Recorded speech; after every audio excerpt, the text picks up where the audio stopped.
Hey guys, you could win this book right now. Answer this Star Wars trivia question, get a free copy of Star Wars and Conflict Resolution, and check out our interview with Scott, who is one of the writers in this book. I'll put a card right here, but here's the question: what original Cheers cast member appeared in The Empire Strikes Back? First five people to write me at that Kyle Malone on twitter.com, send a direct message, or why did I say at twitter.com? At that Kyle Malone on Twitter. Jeez. Send me a direct message or email me, kylem at lrmonline.com. Star Wars and Conflict Resolution could be yours. Fun read, interesting. Answer the question, send me a message.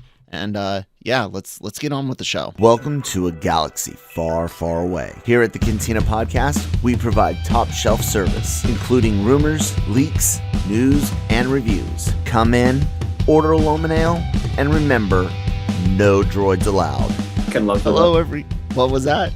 I can live with that. Have You can for live with long my enough. you can live with my face. Yeah. My wife has to. I feel so bad for her. Hello everybody. Welcome back to the Cantina here on the Genreverse YouTube channel and podcast network. Subscribe, follow if you're listening on the app, subscribe on YouTube, leave some interaction. Thumbs up, down, we'll take the hate clicks, and of course, be sure to leave a comment. Tell us what you think about how we're doing and all of that good stuff. I'm Kyle. That's Cam, and we're here to talk about The Mandalorian, season 3, episode 2. Yes,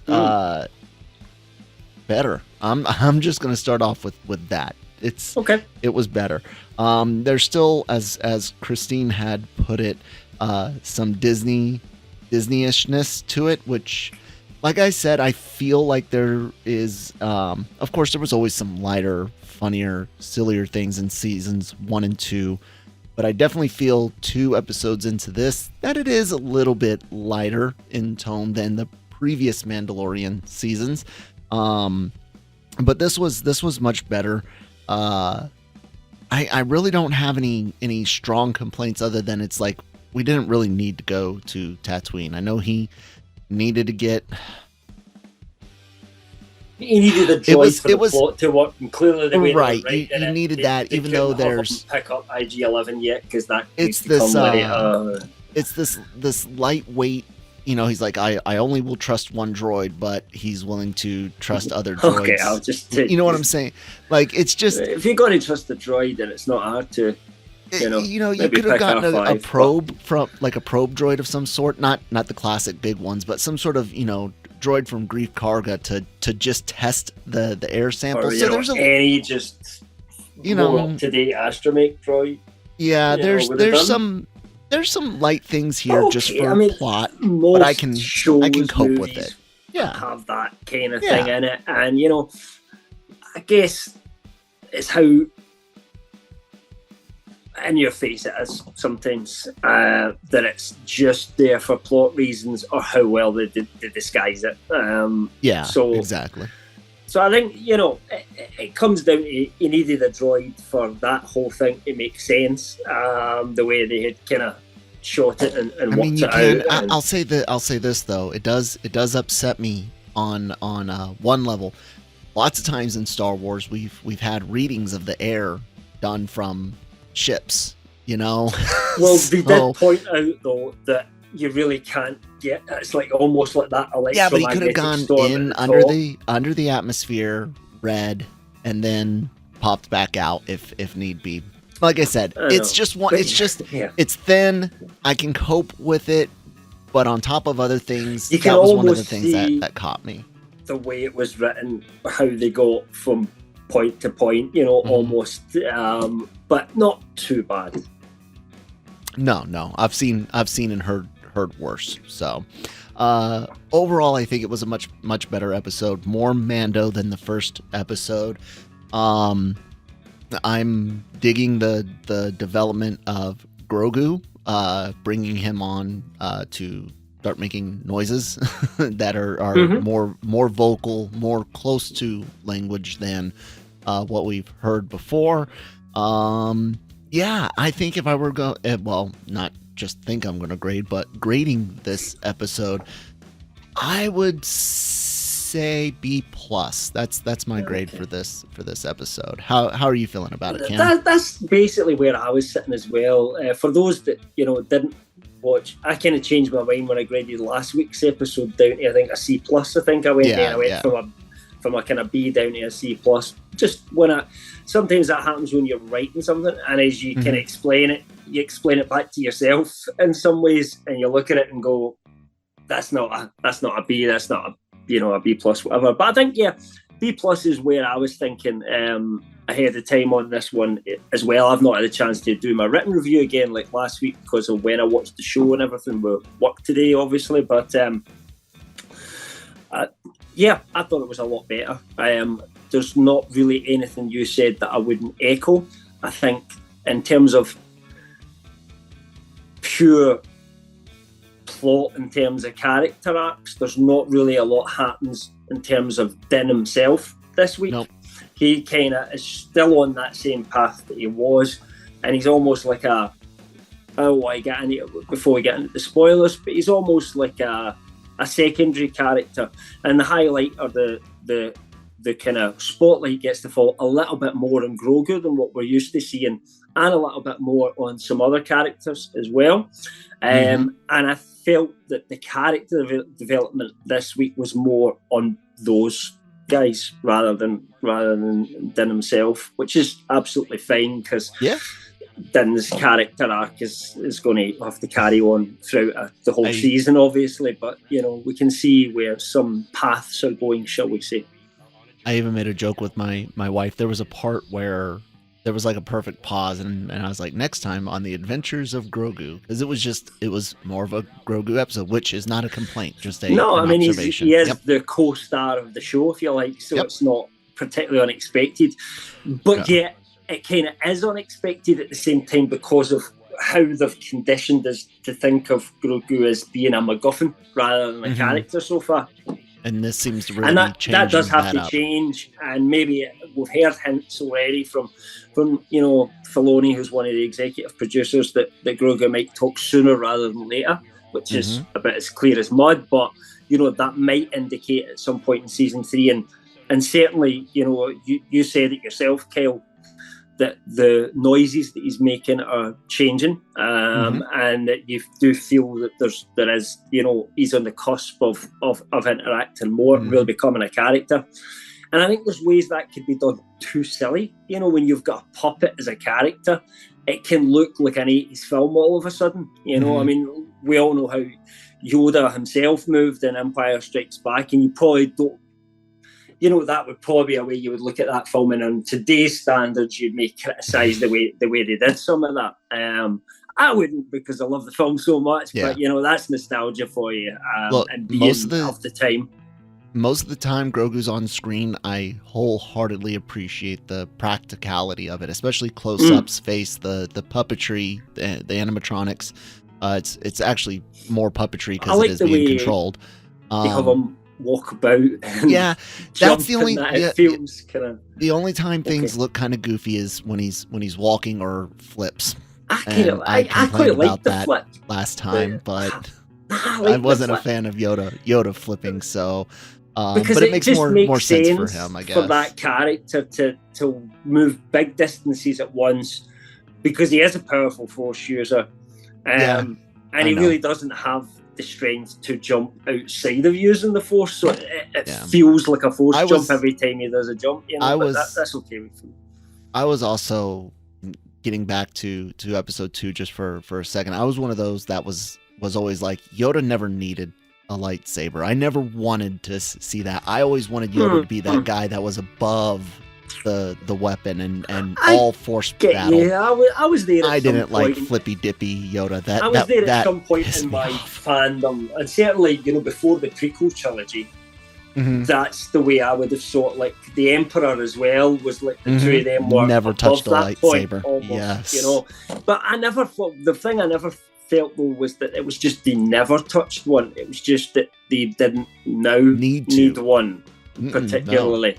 No. But they were above above hard to the demonstrate need. on screen, especially when you've got two very powerful characters. I mean, for example, when you have Yoda face off against another Force user, especially when that one's Palpatine and they're supposed to be of equal stature, then you can't just have them stand and stare at each other and things move about. So I can kind of see why they went that route. And I mean, it's even the way the Emperor says, Jedi's weapon, to look, doesn't make me think that he's a lightsaber user. It almost feels like Vader uses it because it's a relic of his time as a Jedi. It's, almost at that point. But that's the old, before you'd sat down to write the prequels and things like that happen. It's not a major break, really. Anyway, before we go down a prequel rabbit hole, spoilers. So the whole thing here, man, is the mythosaur is there. Did they ever show that in the cartoon? No, because at this point it was literally a myth.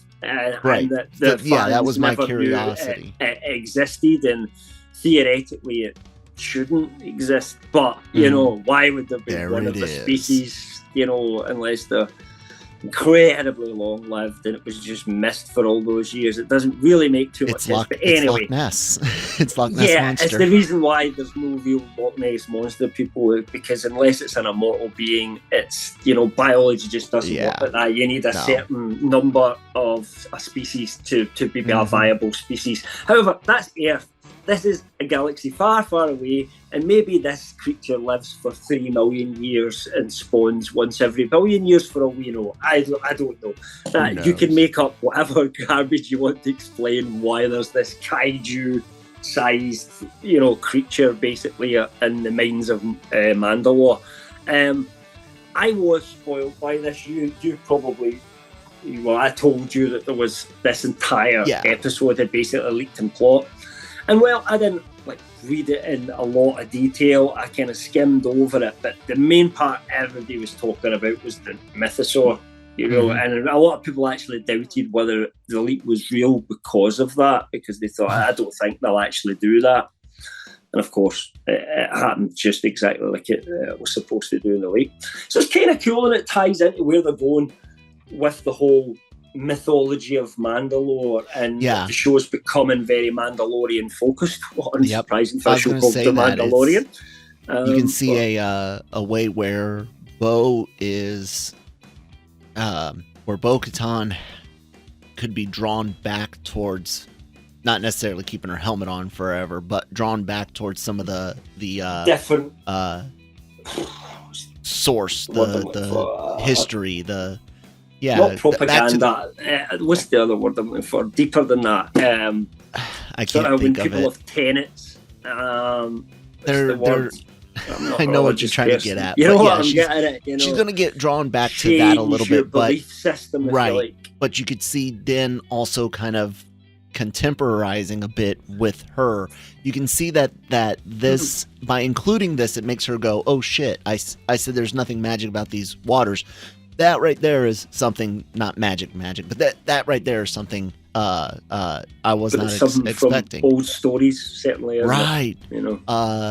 Which I like. I'm very interested to see how they build that out, because for so long in Star Wars, the only history we've ever gave a shit about is Jedi history, and that is involved in they have Mandalorian touched on the history. Mandalorian, but it's all been in the animated side. Exactly. It's not been done in live action. Mandalorian history first, and I'm interested in that. It is an interesting planet. It's an interesting culture, because as we said last week, they are all different from each other. It's not one unified, we're all exactly the same and want the same goals. It's not like that. It's more like our world in terms of they've had different cults and sects that have gone off in different directions, and who's right and who's wrong.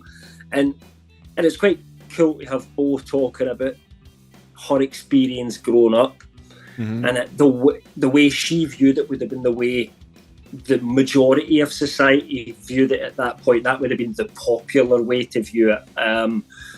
But that doesn't necessarily mean that the traditionalists, if you like, are wrong either. So there is this clash of, and I think it started in season 2 when they came across each other, and then you had Boba, which was because he was a clone, she didn't like him, and that was all mixed together.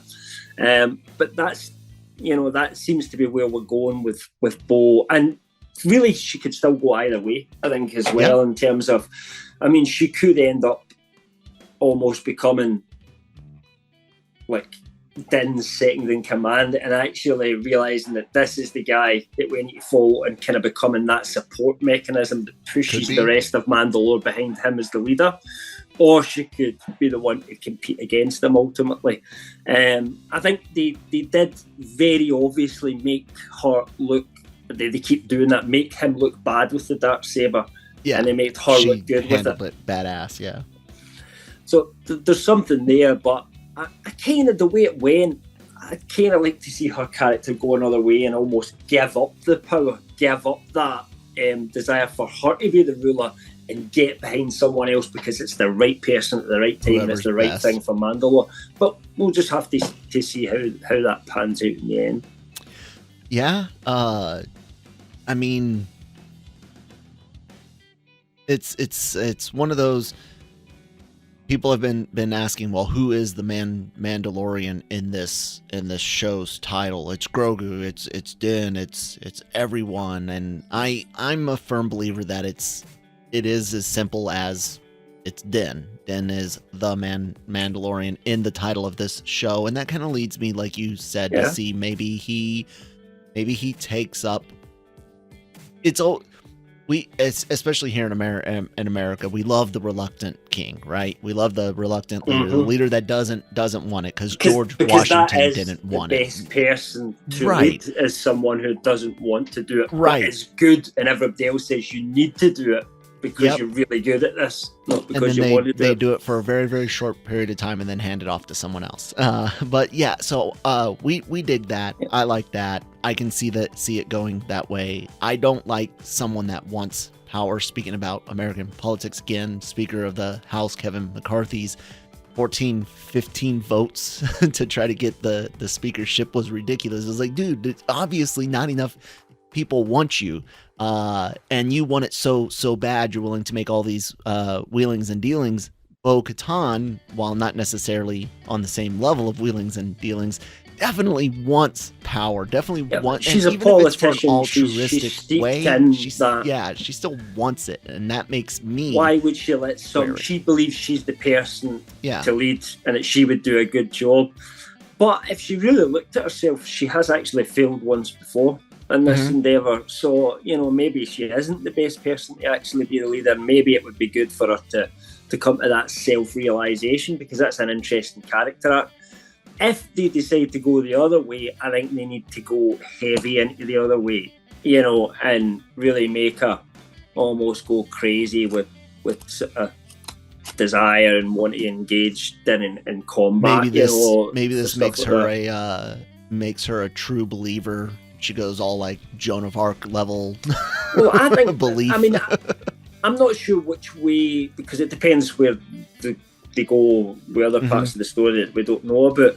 But I would like a more extreme example either way for Bo-Katan. I think if she just stays down the middle of the road all the time, there's not really much character development happening there. And I like that we're getting to see her in a different way, and I hope she's a major player in season 3 now from this point on, and almost becomes a companion to Din in some ways. Can't be there all the time with him because it doesn't work with the ship and what the setup they've got and everything like that for that to happen. But certainly as a regular player in this show, I think she's almost, if we get to that point where she's still going and she is an ally of Din or an antagonist of Din by the end of this season, then I think she would be up there with both Mando and Grogu as one of the main characters of this show now, in terms of how much screen time she had in season 2 and where the story's going, which is quite a major development. Are there, do you think there's any other Mandalorian characters, cartoons or otherwise, that might make a stab for leadership? Is there anyone else out there rumored to be out there? I've heard the rumor that Paz Vizsla's you know, it was one of the Vizslas that challenged Din in season 2. Their family is like literally their history leads directly into the Darksaber. Yeah. It was a Vizsla originally, so they kind of. I can imagine another Vizsla, you know, standing up as an opponent at some point. But I think that's par for the course. There has to be someone. It can't just be, well, nothing else is going on here. Yeah, you be our leader, man. Let's cool. End the show. There has to be conflict. There has to be drama somewhere. I just think maybe, and I'm not saying definitely, but maybe it would be better if we all think it's Bo, but actually she becomes an ally and it's someone else. Would be an interesting twist from maybe the way a lot of people thought it would go. Yeah, I can see that. We don't know.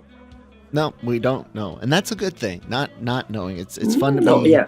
It's fun to be surprised every now and then. Yeah, I mean, the reason this episode leaked, just to be clear, was because the press, or certain aspects of the press. I'm sure Manny actually had probably watched both episodes long before we did. He usually gets access to these things for us, but a lot of the press out there had been given episode 1 and episode 2 directly. So there was hundreds of people who had already seen episode 2 as soon as you guys, the audience, had watched episode 1.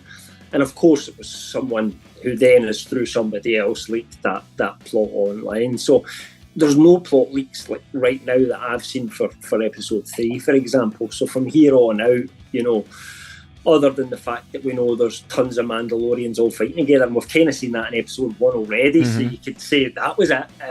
You know, there's not a massive amount we know in terms of rumours, and I like that about Mandalorian. It was kind of the same in season 1 and season 2 as well. Yeah, I'm down with it, man. I'm happy they made a real good. Let's say it wasn't a full 90 degrees, you know, turn away from bad, but it was close, about 85-degree turn. yeah. So, another thing about the mythosaur I just thought about was that, and where this could come into play, is that if Dinch was able to tame that somehow, and remember this goes right back to season 1. Remember Kuiil teaching him how to ride the boggards and saying like, your ancestors tamed the mythosaur and you can't even ride this, you know. So they've been kind of hinting at this for a while, and now there really is one. I mean, Din shows up with the Darksaber in his hand and riding in the back of a mythosaur.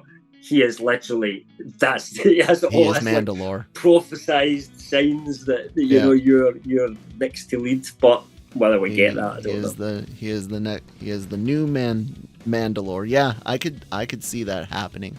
What did you think about the kind of, like, there was a lot of jump scare type of moments in this. It was a lot of, you know, dark caves and things jumping out of you and some really interesting creatures. What did you think of that whole side of things? Because that took up a bulk of the episode.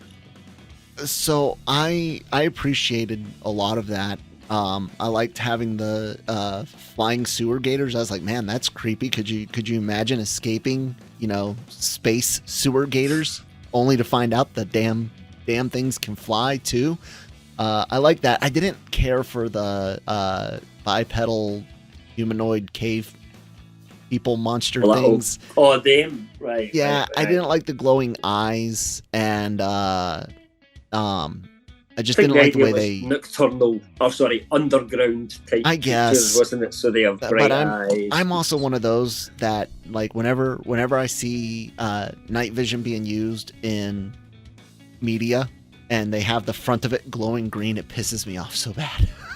Because your eyes it doesn't glow green from the outside. One, that would be pretty bad if you saw all these soldiers walking across a field just green lights. I know, right? And two, same thing with creatures that are nocturnal. Their eyes aren't going to glow because it would give their position away. But yeah, you're right. They would have great night vision. If we look at the bottom of the ocean, this is going very off track. Well, their bioluminescence use their bioluminescence to attract because it becomes a lure. But these didn't do that. No, and what it really is for me is it's something that you and I mentioned back in season 1.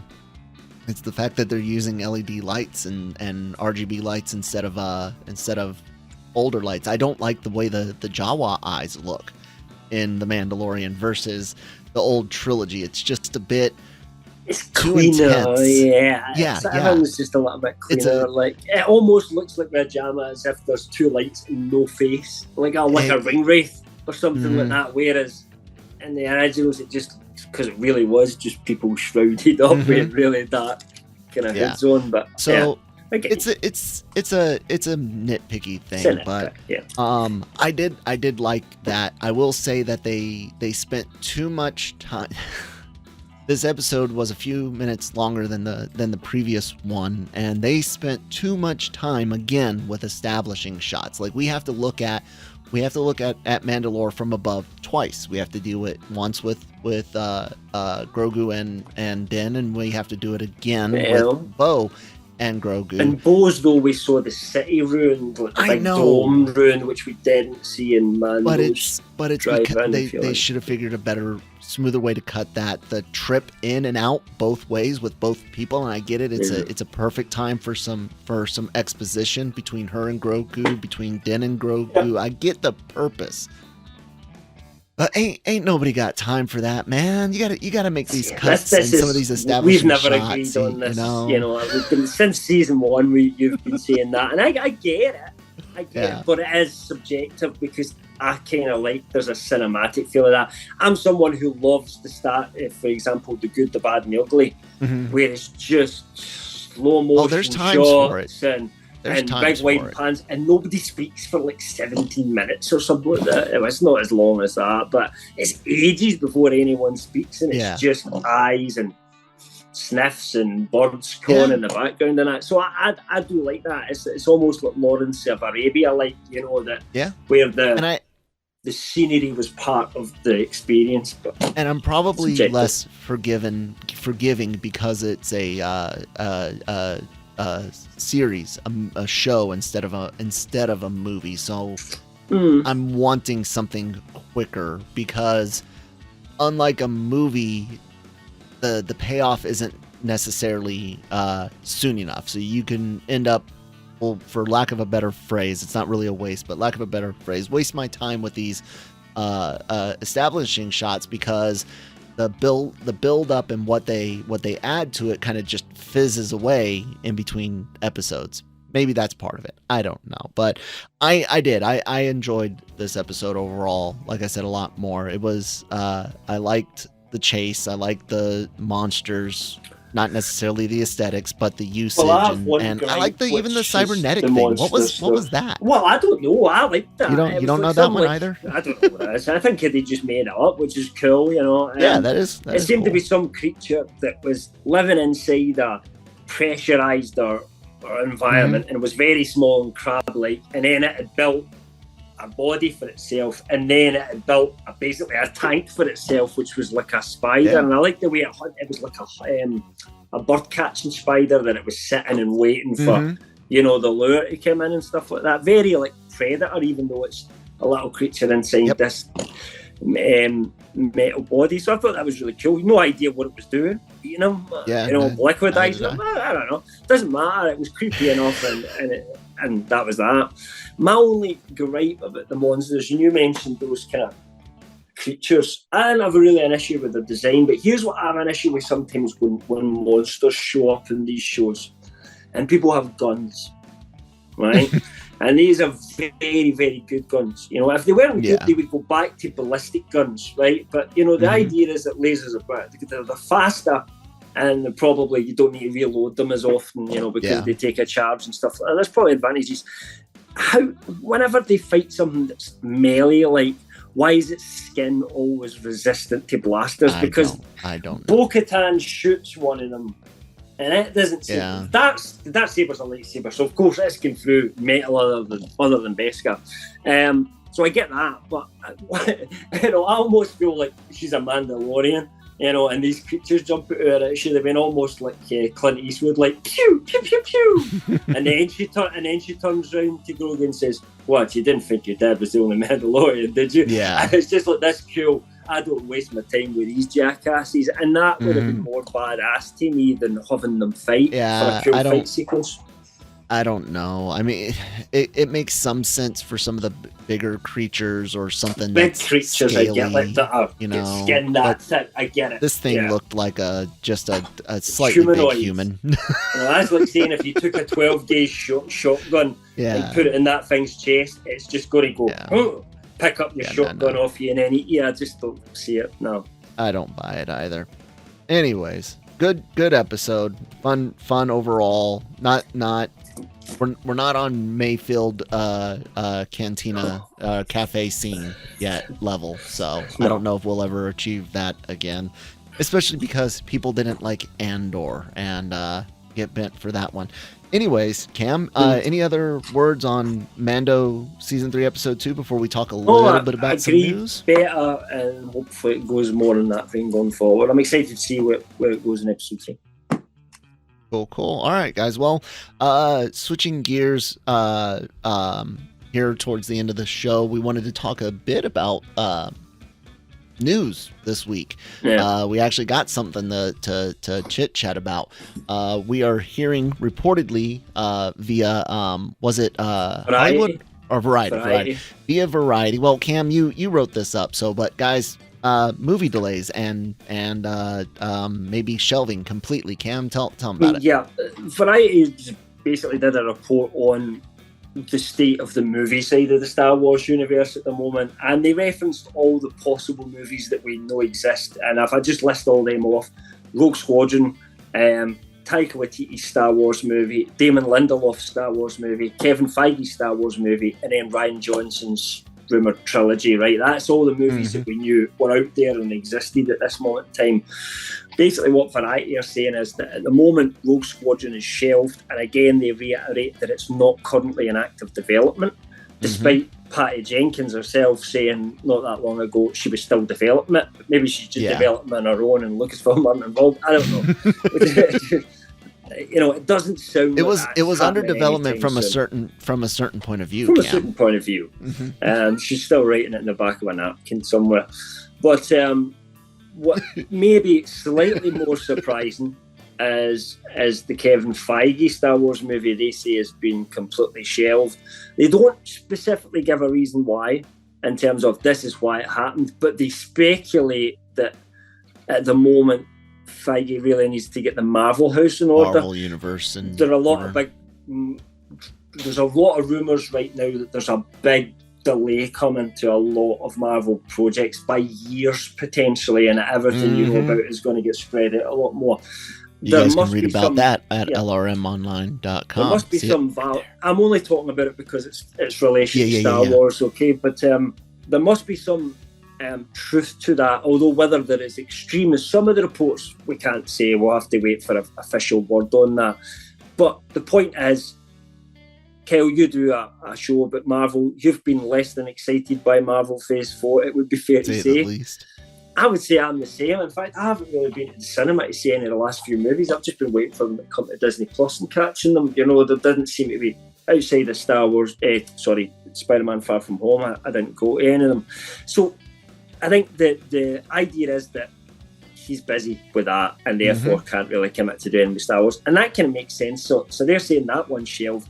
And as far as Rian Johnson's trilogy is concerned, we all know that he's making the Knives Out trilogy first. He's in a big deal with Netflix. He has not started making the third one of the Knives Out trilogy yet.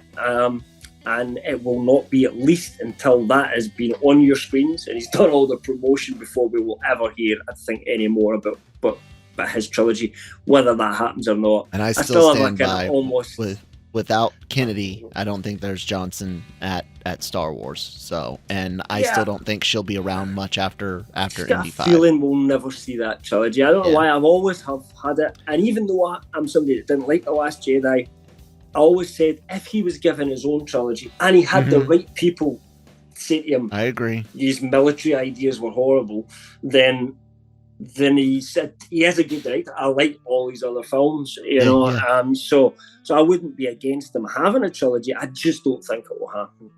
So that leaves us with two left, which is the Taika Waititi movie And they also say they think he will. Now they say like star in it, but the way a lot of outlets have reported that is like Taika Waititi has made himself the star of his own Star Wars movie. You know what I mean? Which I don't think he would pick a lead character for himself to play, but I could absolutely see him putting himself in there as a character. Why not? Yeah. I'll just for him, he's got to have a leash because I think he would have. He did because he's not writing it on his own this time. He's writing with Kirsty Wilson Cairns, who's also writing the screenplay with him. So it's not sure, but even then. And that might be the leash that he needs is on the writing side. I'm not sure, but as long as he's kept in check, because Love and Thunder was awful. I don't think it was awful. I kind of appreciated where he was going for it. I don't want to hear this from the core point of view. The bullshit. Core point of view. You're so full of it, Cam. But I think that's the way Waititi's brain works. And honestly, I think that's what it is, and I just think some people don't get it. It was overly stylized, I think, deliberately. It wasn't supposed to be. Anyway, that's another story altogether. But he did direct one of my favourite Mando episodes, which was the finale of season one. And Star Wars is a different universe. It's not as slapstick madcap a universe did we not see the same first episode here, the slapsticky stuff from Book of Boba Fett? It's not Love and Thunder level. No, it's not that level. In terms of super power beings, but they might make it that quipping level. Jokes and stuff like that. I'm not saying that they couldn't, but that's. I just don't. I think he would do okay. But at the end of the day, I will believe that film is happening when the production starts and we see him sitting in a director's chair at some point with a clapperboard. Then I'll go, we're actually really getting a Star Wars movie. The other one they mention, of course, is Lindelof produced one. I never remember the director's name. There's a three-barreled name. One day I'll maybe remember. Charmin Obaid or Obaid Chinoy. I might be mispronouncing it. Sorry if I do. It's on the screen for those watching on if we on are, YouTube. But sometimes until you hear something spoken, you don't know how it's supposed to be said. That one seems to me, and we've said this many, many times in the Cantina, to be furthest along, the one that's most likely to be locked in and actually happen. But which again, is one of the most recent ones, even not even officially announced, but talked about. Yeah. So it just feels like it's all completely up in the air. Well, there's two movies that we know about. We really don't know what the status of either of them are. But as far as Variety are here, and the other ones really have no status at the moment. So you're kind of waiting to see what happens at Star Wars Celebration. But outside of those two movies, it would be, in my mind, highly surprising if they have something else in the back burner that has been developing that we've not heard about. And if they have, I'd rather they kept it quiet until they push on further. Until they have something on point. I think that at Celebration you get one movie announcement, and it's probably Lindelof's. That could be a series as well. It could be. It's not just one movie. It's going to go for 4 or 5 movies. He's got a trilogy, an arc, a whatever. Yeah. But I think we only get one theatrical announcement. I don't think we get anything else than that. Considering they've already announced Taika's movie, they wouldn't announce it again, would they? Well, so they would just not say anything if it's. Last we'll look at Rogue One. They just don't say anything about it. I think we're only going to get details for one theatrical project. I agree. That's just details on one. Sorry. No, it's all good. I need to make sure we're clear with the audience. Now you understand me. Do I make myself clear? No. I think we only get the stuff for one movie, whether that is. We assume Lindelof's, of course, like I said, but it could be Taika's for we don't know shit. We're just guessing based on the information we're hearing. Yeah. I think it's going to be real heavy on Disney Plus stuff, and even though there's not going to be as much Disney Plus stuff as one may have thought. But then there was never quite as much Star Wars as there was Marvel anyway, and they've already and there doesn't need to be, for the love of God. Let's no more. We know, for example, there's a Mandalorian season 4. It's already written. John Favreau said it's written, so we know we're getting Mandalorian season 4. So it kind of makes sense to me that we get obviously season 3, then we'll get Ahsoka, Skeleton Crew, maybe then Mando season 4. And then we'll wait and see. I've heard there could be some rumours about Boba Fett, but who knows? But I don't know if that one will come back or not. I don't need that in my life. I don't need that in my life. And else would be we have heard at one point there was an Ezra Throne type show, but that might have been just incorporated into other shows rather than kind of keep pumping out new shows with different things all the time. We don't know. Not heard anything in a long time. Celebrations next month, right? April? Yeah. But unfortunately, we're kind of going to be reliant on people who are at the event doing live streams themselves because they're not live streaming officially any of the content at all. Everything you need to be there for. So, of course, what you're going to get is some guy who's on the Wi-Fi in the building using his phone. I'm sorry, we're beyond that now, and I know they're doing it because it's in the UK and they to want make to it more tickets. special. To kind of, but those days are gone. The days of the convention trailer that doesn't really. And here's my thing. I have no problem with convention first, but within 24 hours, that stuff should be public. The only way I heard James Gunn explain a reason for this once, and I thought that makes sense to me. James Gunn said that for Guardians, for example, the first trailer that he showed, he said the special effects weren't good enough that you could put it online for repeat viewing. He said people would start picking it apart and they'd go, the CGI and this is those crap. I can understand. But when you watch for things like that, I can on a big screen, you don't notice it. That if it's an early footage type thing, I understand. Yeah. But I'm talking like an actual cut trailer. I don't want to see any of that. Same. I don't want to see any of that held because back. what will happen is somebody will record it on their phone and within 48 hours I will have watched it in the worst quality you can imagine. So why go through that whole thing and not just put it out there for people to get excited about your product? Back in the day, it was a reason to entice people to get to the conventions and stuff. But conventions now sell out. You don't need to entice anyone for anything. And like I said, unless it is an effects thing, which I understand, they show early footage, test footage things at conventions. We don't necessarily need that out and about. But whatever is finished footage, if you show something finished there at a convention, within 24 hours, that shit should be hitting the internet. It just from a marketing thing, it makes sense because, like you said, you're gonna lose out on clicks anyways. Yeah, it's like the Mando trailer that they showed, for example, at the last convention.